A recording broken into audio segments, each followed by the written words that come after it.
Well, thank you, Mr. Chairman. Mr. McCormick, you said something at the beginning that I just want to probe on. I think it's important for my Democrat colleagues to hear this. You prioritize vehicle safety. Is that accurate? Would you say that, look, your North Star is you got to make cars safer? Is that true? Absolutely, Senator. All right. And obviously, there's vehicle affordability. Let's put that over here for a second.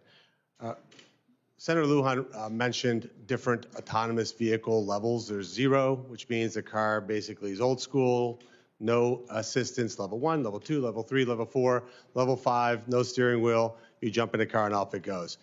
Are you aware of how many vehicles had level 1 or higher autonomous technology back in 2012? I don't expect you to know.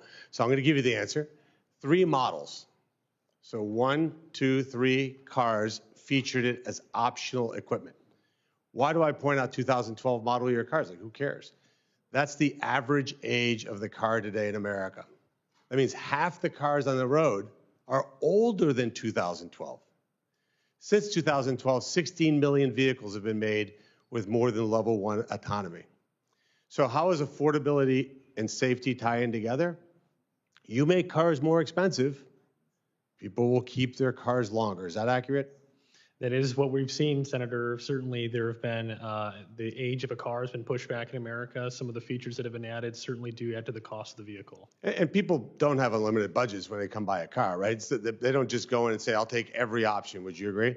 I do agree with that. Would it surprise you that I got the VIN numbers of every one of my Democrat colleagues' vehicles and found that none of them bought any of the additional safety technologies on their cars? I did not know that, Senator. So when you are actually shopping for a car with your own money, you don't buy the technology. But we're sitting here saying that this should be mandated for everybody else's cars. And what's been the result? We drove up the price of cars, almost doubled in the last 10 years. Car prices have doubled in the last 10 years. That's why cars are now 13 years old and why the fleet is less safe. Think about that. Now, back in 2012, the average miles per gallon on a car was 24 miles per gallon. Is that good or bad? It is the number, Senator. Meaning it's not great. Right. So you want to make cars more efficient because you also care about the planet.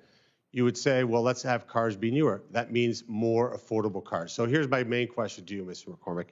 Are you committed to making cars more affordable so that the fleet is younger and it's safer? Absolutely, Senator. Thank you for that question. I think that you've highlighted this irony, right? That as we add some of these features to vehicles, they bring the price higher and make them inaccessible to most people. And frankly, it's not doing anybody a lot of good if they can't buy that vehicle. The average price of a vehicle is $55,000 today. The average age of a used vehicle is 13 years, as you said. And all these technologies are even inaccessible to United States senators because when they go buy a car, they choose not to get these extra features that can cost thousands and thousands of dollars. And to a working class American, would you agree that the North Star should be like, if we can get a $25,000 car on the road, that would actually help make that happen? $25,000 new vehicle would be great, Senator.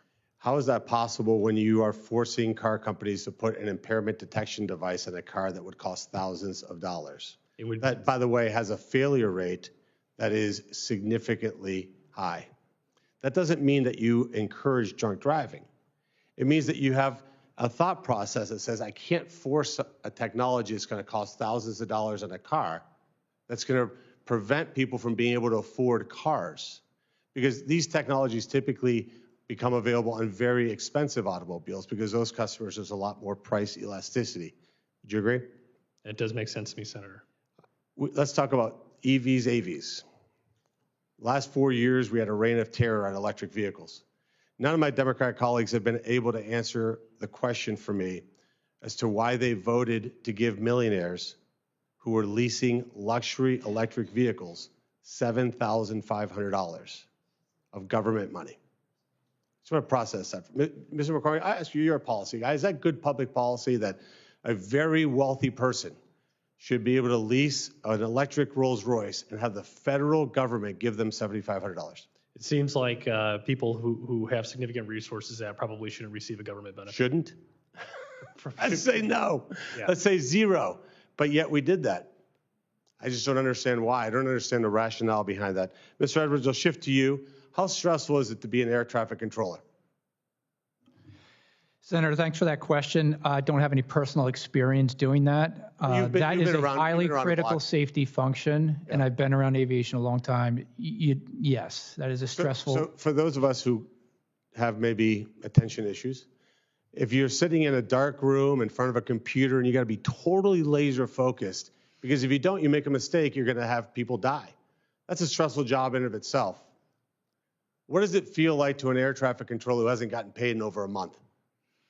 Senator, I would say that would be very difficult for anyone who hasn't been paid in a month. You lose focus for a second, right? You lose focus for a second because maybe your wife sent you a text message saying, hey, we can't pay for our daughter's dance recital because we didn't get a paycheck. Can you tell her? What fills up in your brain? It's just not the job at hand. So, Senator, it's very critical that an air traffic controller is able to remain focused. So the pleading to my Democrat colleagues, can 5 of you find the humanity to reopen the government and allow these people to get paid? Everybody around here, back here, is not getting paid either. I don't know how you walk by your staffs knowing that you're responsible for any of them not getting a paycheck in a month. We can argue about policy, but where's the humanity in that? And last question, I know I'm over time. I'll punt it to you, Mr. Morse. Is there a worse designed airport than Dulles? Was it designed by some psychotic lunatic who hated people? Senator, I would have to agree with that. I think it's probably the worst designed airport in the country. All right, thank you. Thank you.